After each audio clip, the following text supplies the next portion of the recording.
नमस्कार दोस्तों, कैसे हैं आप सभी लोग। प्रतिभा कोचिंग सेंटर में आप सभी का स्वागत है। तो दोस्तों, आज हम जीएस 5000 सीरीज़ का पार्ट 7 लेके आए हैं। टॉप 100 क्वेश्चन जो होंगे आज हम यहाँ पे डिस्कस करेंगे और उनके बारे में हम लोग जानेंगे दोस्तों। तो आइए शुरू करते हैं हम अपनी जीएस की क्लास दोस्तों आज की। तो हमारा पहला क्वेश्चन होगा, बहादुर शाह प्रथम ने किस सिख गुरु को एक ऊंचा मनसब प्रदान किया। तो वो किया था गुरु गोविंद सिंह, है ना। गुरु गोविंद सिंह को एक ऊंचा मनसब प्रदान किया था। बहादुर शाह प्रथम ने औरंगजेब के बाद किस उम्र में सिंहासन संभाला।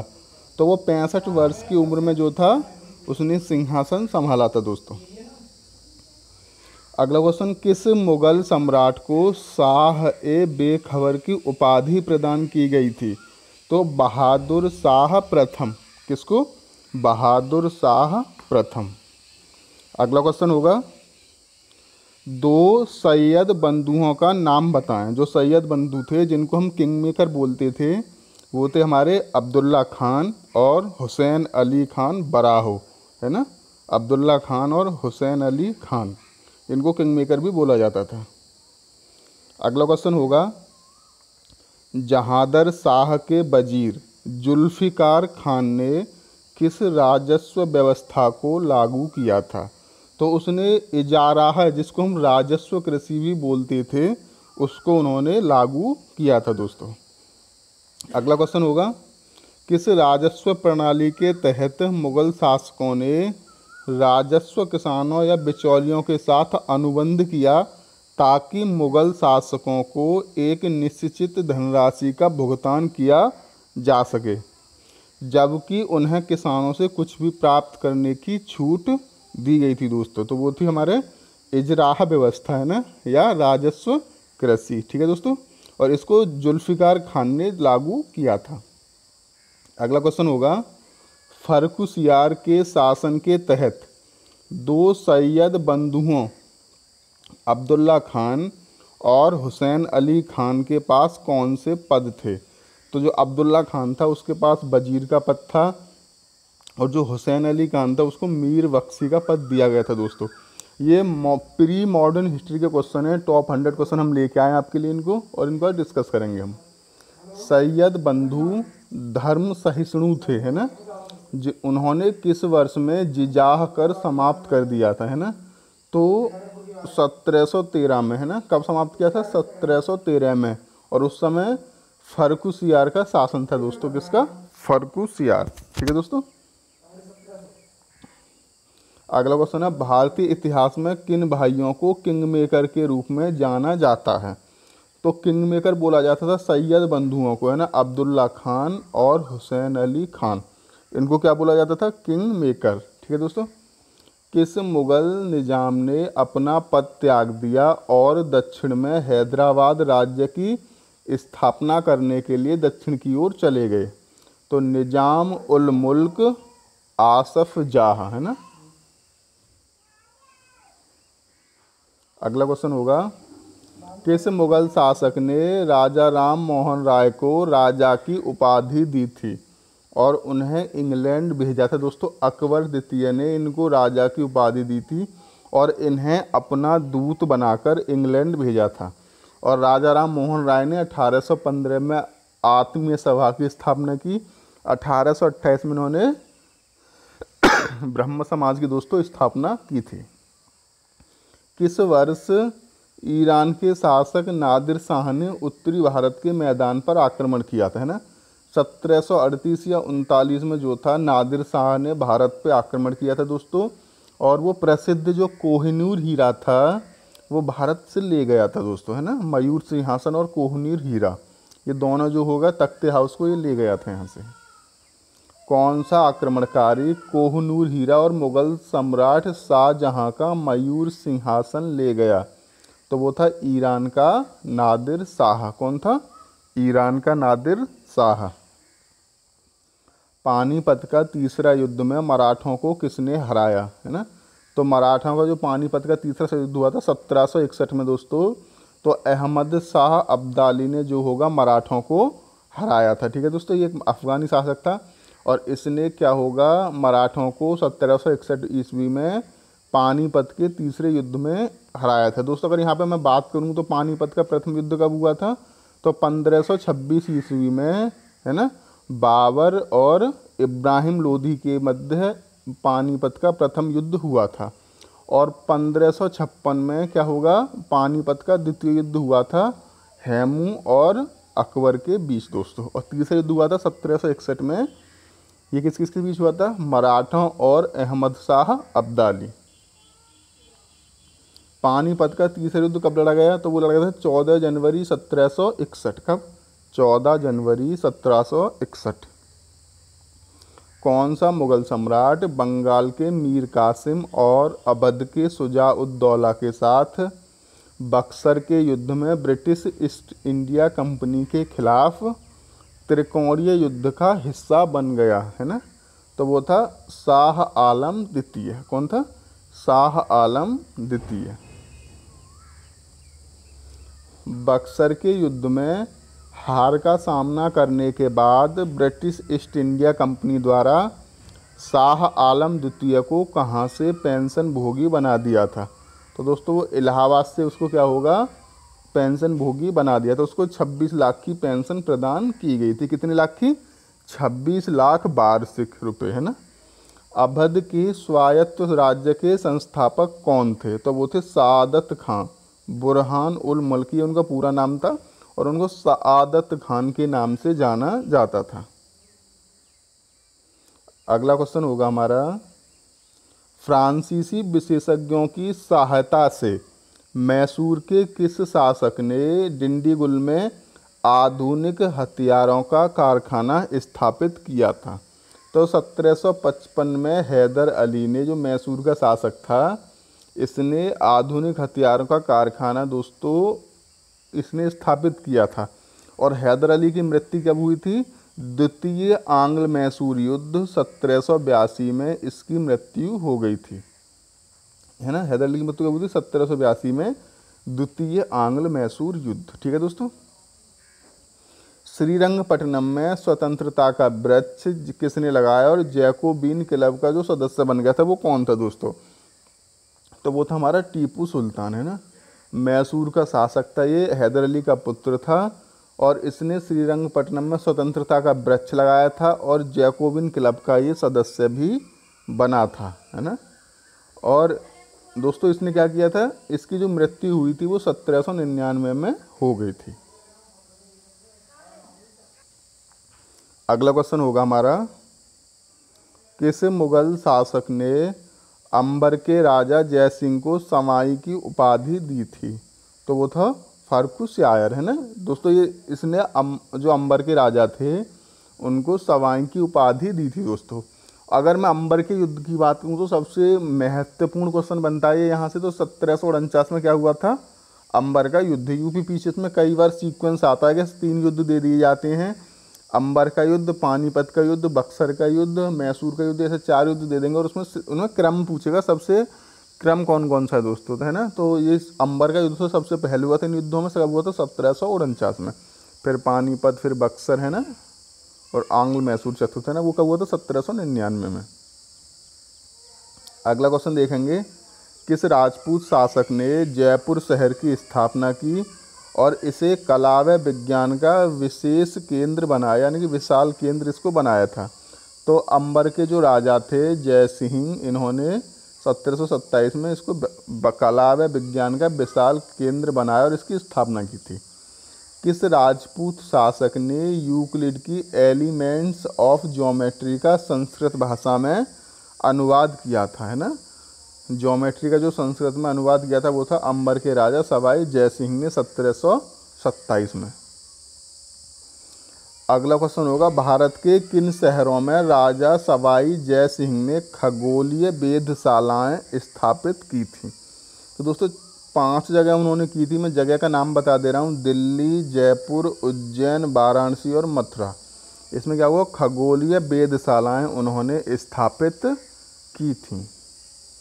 भरतपुर के जाट राज्य के संस्थापक कौन थे, तो वो थे चूड़ामन और बदन सिंह। कौन थे, चूड़ामन और बदन सिंह। अगला क्वेश्चन होगा, जाट राज्य किसके शासनकाल में समृद्धशाली था? तो वो था हमारा सूरजमल। कौन था? सूरजमल के शासनकाल में जाट जो था समृद्धशाली राज्य था। प्लेटो ऑफ द जाट ट्राइब, क्या? प्लेटो ऑफ द जाट ट्राइब के रूप में किसे जाना जाता है? तो वो जाना जाता है सूरजमल को। किसे जाना जाता है? सूरजमल को। किस गुरु के नेतृत्व में सिख एक राजनीतिक और सैन्य शक्ति बन गए, है ना? तो कौन से गुरु थे जिनके इनमें एक लड़ाकू योद्धा बन गए थे दोस्तों? वो थे गुरु गोविंद सिंह। इन्होंने सिखों को लड़ना सिखाया था दोस्तों। सिखों के जो बीच खालसा पंथ या खालसा समूह समुदाय की स्थापना भी इन्होंने ही की थी, है ना? तो किसने की थी? खालसा पंथ और खालसा समूह की स्थापना 1699 में गुरु गोविंद सिंह ने। अगला क्वेश्चन होगा, सिखों को कितने मिसल या संघों में संगठित किया गया था? तो दोस्तों वो थी 12, है ना? और सबसे शक्तिशाली मिसल जिसको माना जाता था वो थी भंगी मिसल। और दोस्तों जो महाराजा, कई बार क्वेश्चन पूछा जाता है, महाराजा रणजीत सिंह किस मिसल से संबंधित थे? तो ये किस मिसल से संबंधित थे? सुकरचलिया मिसल। कौन सी? रणजीत सिंह जो थे सुकरचलिया मिसल से संबंधित थे, है ना? और हाल ही में पत्रिका ने इनको जो प्राचीन काल के सर्वश्रेष्ठ राजा थे उनको रणजीत सिंह को चुना है दोस्तों।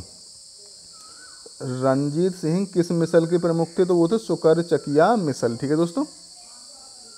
साहू और उसकी प्रतिद्वंदी चाची ताराबाई के बीच संघर्ष ने मराठा साम्राज्य में प्रशासन की किस नई प्रणाली का मार्ग प्रशस्त किया? तो बालाजी विश्वनाथ के तहत पेशवा के प्रभुत्व की अवधि, है ना? अगला क्वेश्चन होगा, किस पेशवा को शिवाजी के बाद छापामार रणनीति का सबसे बड़ा प्रतिपादक या उद्धारक माना जाता है दोस्तों? यानी गौरिल्ला जो युद्ध पद्धति थी उसके शिवाजी उसके एक तरीके से इन्वेंटर से जनक थे, और उसके बाद उसी प्रणाली को बाजीराव प्रथम ने आगे बढ़ाया था दोस्तों। अगला क्वेश्चन होगा हमारा, कौन सी मराठा प्रणाली मुगल की जागीर प्रणाली के समान थी? है ना? तो मुगलों की जो जागीर प्रणाली थी उसकी इक्वल कौन सी थी? सरंजामी प्रणाली, है ना? ये मराठाओं की जागीर से संबंधित थी, है ना? वास्को डी गामा द्वारा भारत में समुद्री मार्ग की खोज किस वर्ष की गई थी? तो 1498 में कालीकट के तट पर सबसे पहले ये आया था दोस्तों। और जो इसका स्वागत किया था वहाँ पे 1498 में वहाँ का शासक था एक जमोरिन। कौन था?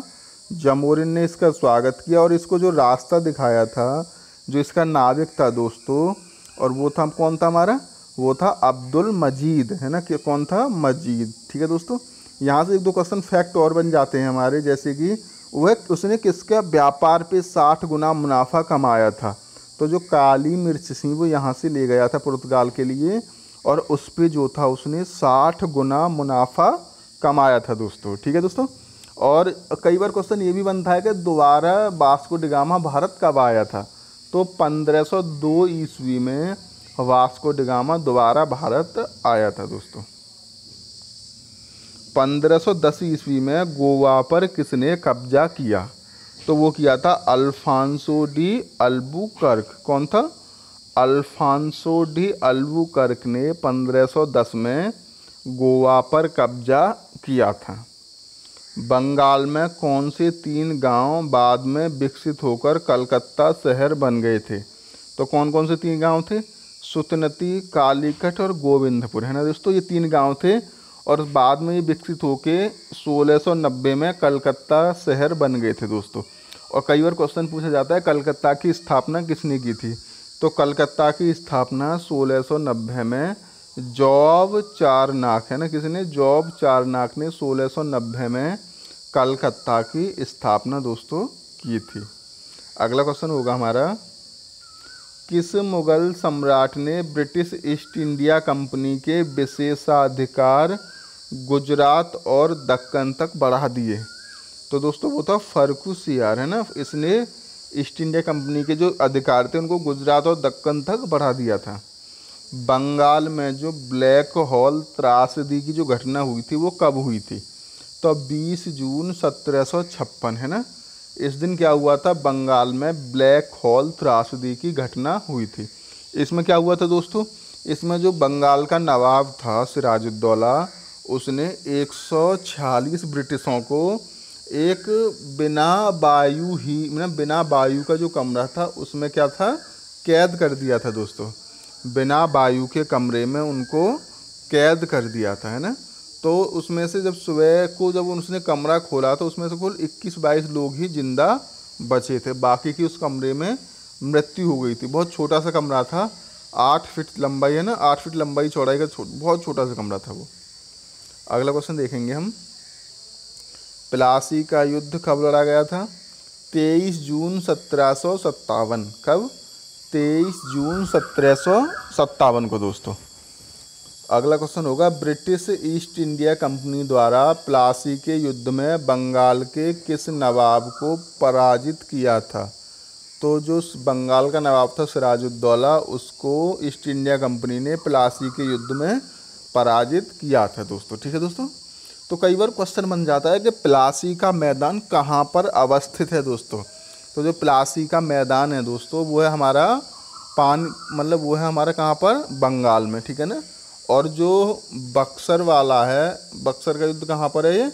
ये बिहार में दोस्तों। ठीक है।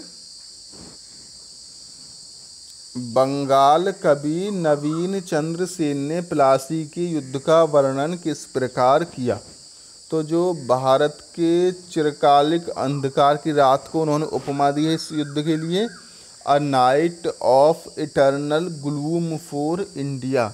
यानी कि इन्होंने प्लासी के युद्ध को ये उपमा दी है कि भारत के लिए चिरकालिक अंधकार की या रात, है ना दोस्तों। अगला क्वेश्चन होगा, बक्सर का युद्ध कब लड़ा गया था?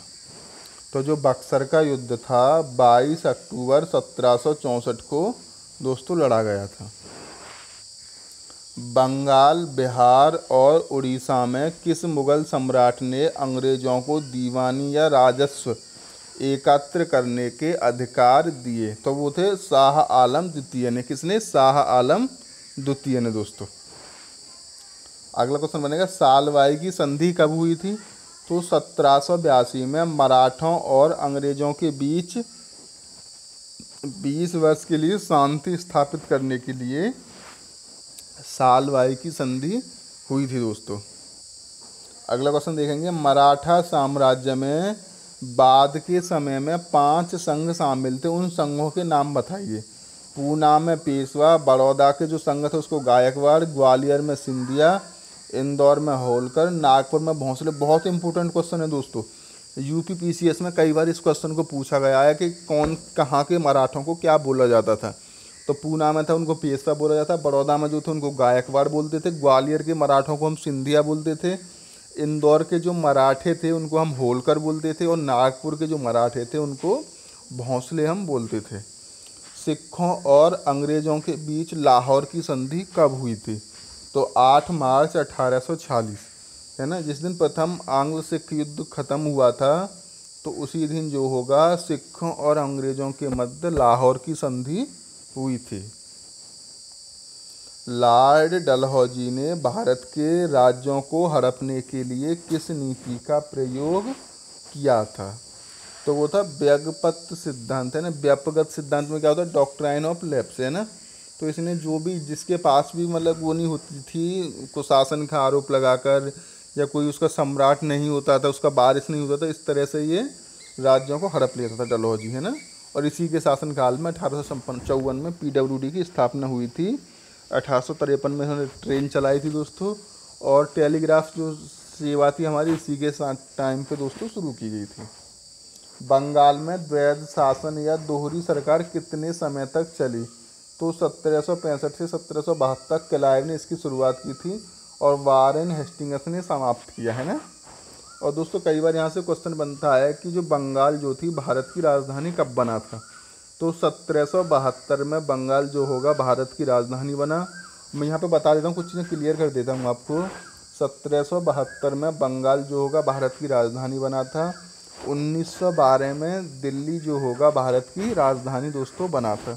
ध्यान रखना 1912 में दिल्ली। और जो दिल्ली का नाम नई दिल्ली का हुआ था 1927 में, है ना। 1927 में दिल्ली का नाम नई दिल्ली कर दिया था। और उसी के तहत 1931 में नई दिल्ली भारत की राजधानी बना और तब से नई दिल्ली ही भारत की राजधानी है।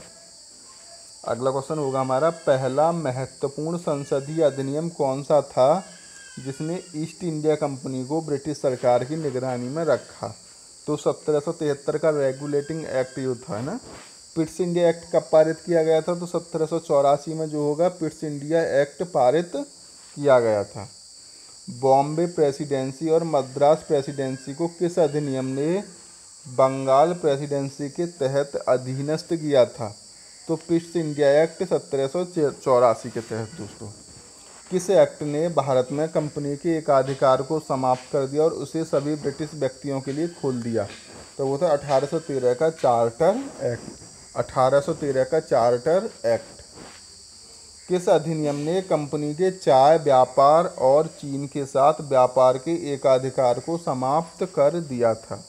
तो वो था 1833 का चार्टर एक्ट। ठीक है दोस्तों, 1833 में सभी के लिए खोला गया। और जो 13 में जो किया था तो उसने चाय और चीनी के साथ व्यापार रखा था दोस्तों एकाधिकार, लेकिन 1833 में उसको भी समाप्त कर दिया गया। भारत में पहली टेलीग्राफ लाइन कब शुरू की गई थी? मैंने अभी बताया था 1853 में कलकत्ता से आगरा तक लॉर्ड डलहौजी के शासन काल में। भू राजस्व की स्थायी बंदोबस्त व्यवस्था किसने और कब शुरू की? तो 1793 में लॉर्ड कॉर्नवालिस ने, है ना, स्थायी बंदोबस्त व्यवस्था इसने शुरू की थी दोस्तों। ब्रिटिश भारत के किन क्षेत्रों में भूमि राजस्व की स्थायी बंदोबस्त व्यवस्था शुरू की गई थी? तो बंगाल और बिहार। बंगाल और बिहार। भू राजस्व की रैयतवाड़ी व्यवस्था के कार्यान्वयन की सिफारिश किसने की? तो दो अधिकारी थे, रीड और मुनरो। कौन कौन थे? रीड और मुनरो, है ना। ब्रिटिश भारत के किन क्षेत्रों में भू राजस्व की रैयतवाड़ी व्यवस्था शुरू की गई थी दोस्तों? तो बॉम्बे और मद्रास प्रेसिडेंसी में रैयतवाड़ी व्यवस्था शुरू की गई थी, मुनरो ने की थी। और जो रैयतवाड़ी जो था, रैयत का मतलब होता था दोस्तों किसान। क्या था? किसान इसका मतलब होता था। ब्रिटिश भारत के किन क्षेत्रों में भूमि राजस्व की महलवाड़ी व्यवस्था शुरू की थी? तो गंगा घाटी, उत्तरी पश्चिमी प्रांत, मध्य भारत के हिस्से, पंजाब। और इसका वो था जनक था मैकेंजी, है ना। जो मैकेंजी जो था महलवाड़ी व्यवस्था का जनक था। सिविल लोक सेवा किसके द्वारा अस्तित्व में लाया गया था? तो वो लॉर्ड कॉर्नवालिस के द्वारा सिविल सेवा को अस्तित्व में लाया गया था। सिविल सेवा में युवा रंगरूटों की शिक्षा के लिए कलकत्ता में फोर्ट विलियम कॉलेज की स्थापना किसने की थी? तो वो की थी लॉर्ड बेलेजली ने। किसने? लॉर्ड बेलेजली ने फोर्ट विलियम कॉलेज की स्थापना की थी।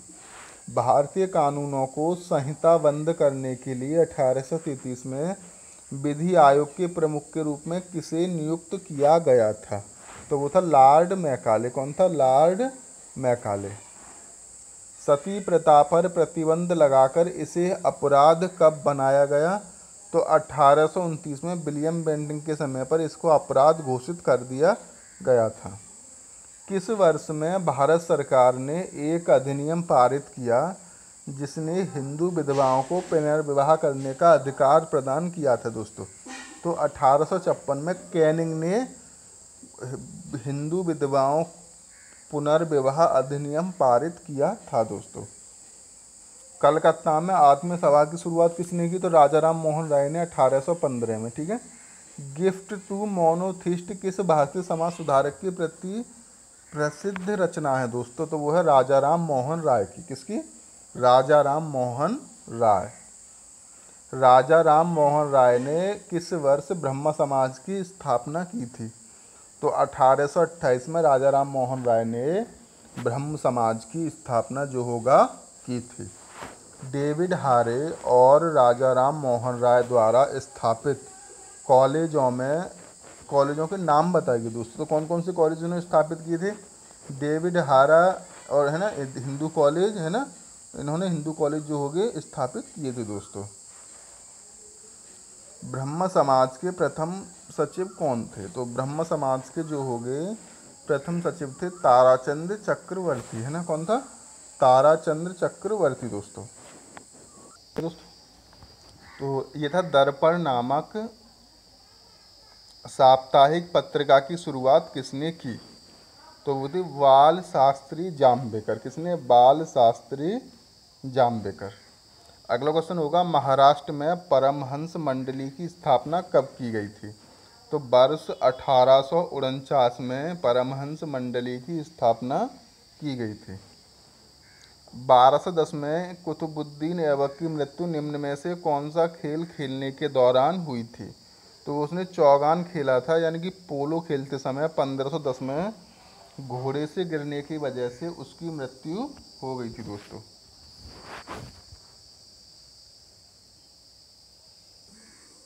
अगला क्वेश्चन होगा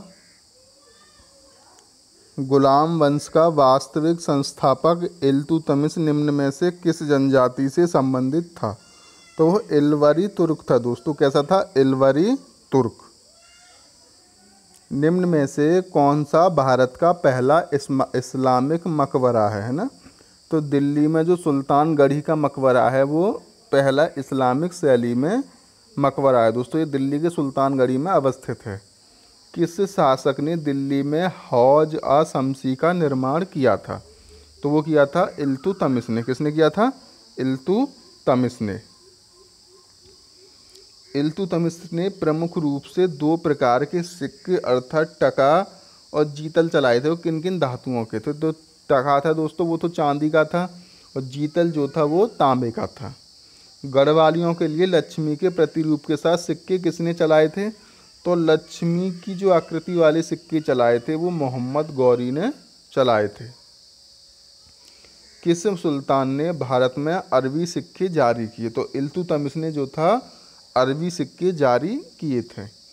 कुतुबुद्दीन ऐबक को उसकी मृत्यु के बाद किस स्थान पर दफनाया गया था? तो अनारकली बाजार के पास लाहौर में इसको दफना दिया गया था। गुलाम बाजार से कुतुबुद्दीन ऐबक का सबसे पहले किसने खरीदा था? तो फ़खरुद्दीन अब्दुल अजीज कुफ़ी, इसने गुलाम बाजार से कुतुबुद्दीन ऐबक को सबसे पहले खरीदा था दोस्तों। अगला क्वेश्चन देखेंगे गौरी की सेना में कुतुबुद्दीन ऐबक को कौन सा पद दिया गया था? तो जो अश्वशाला का जो था अमीर ए आखुर, इसको दोस्तों नियुक्त किया गया था। अगला क्वेश्चन होगा हमारा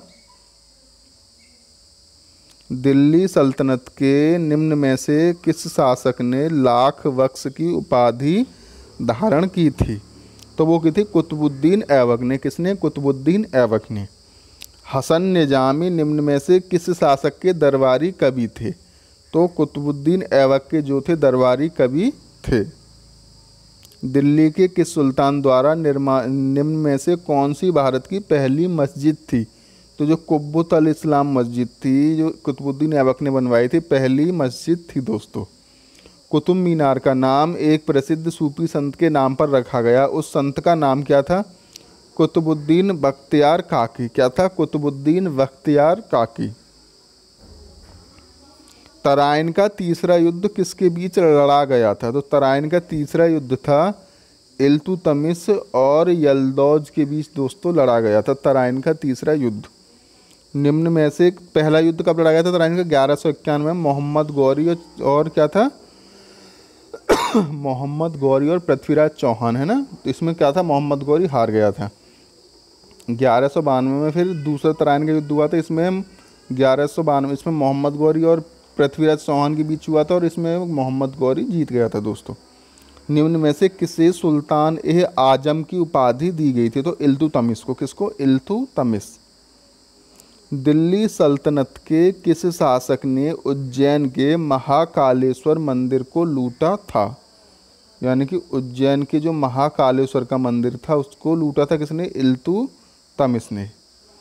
इक्तेदारी व्यवस्था निम्न में से किस शासक के द्वारा शुरू की गई थी? तो जो इक्तेदारी व्यवस्था थी वो इल्तुतमिश के द्वारा दोस्तों शुरू की गई थी। किसके द्वारा? इल्तुतमिश के द्वारा।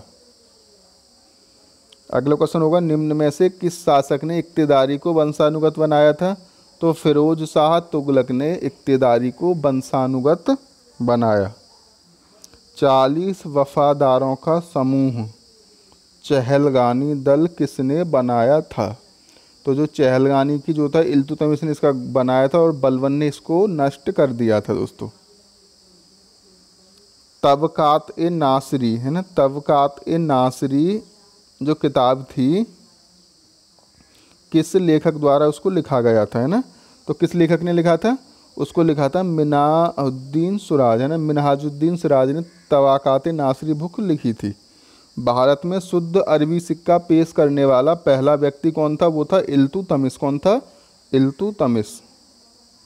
दिल्ली की गद्दी पर बैठने वाली पहली और अंतिम महिला सुल्ताना कौन थी? तो वो थी रजिया सुल्तानी, इल्तुतमिश की बेटी थी, है ना दोस्तों।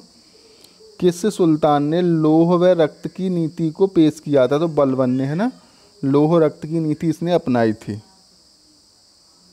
बलबन की मृत्यु के बाद दिल्ली सल्तनत के सिंहासन पर कौन बैठा था? तो कैकूबाद, है ना।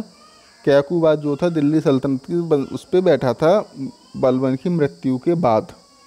अलाउद्दीन खिलजी की सेना के आक्रमण के समय गुजरात का शासक कौन था? तो वो था कर्णदेव। कौन था? कर्णदेव, यानी और वो किस वंश का था? बघेला राजवंश। किसका था? बघेला राजवंश। तो दोस्तों ये थी आज की GS 5000 सीरीज हमारी। तो दोस्तों आपसे गुजारिश है कि हमारे चैनल को शेयर करें, सब्सक्राइब करें, है ना, जिससे हम और अच्छी अच्छी वीडियो आपके लिए लेके आ सकें। धन्यवाद दोस्तों, आपका दिन शुभ हो। जय हिंद, जय भारत।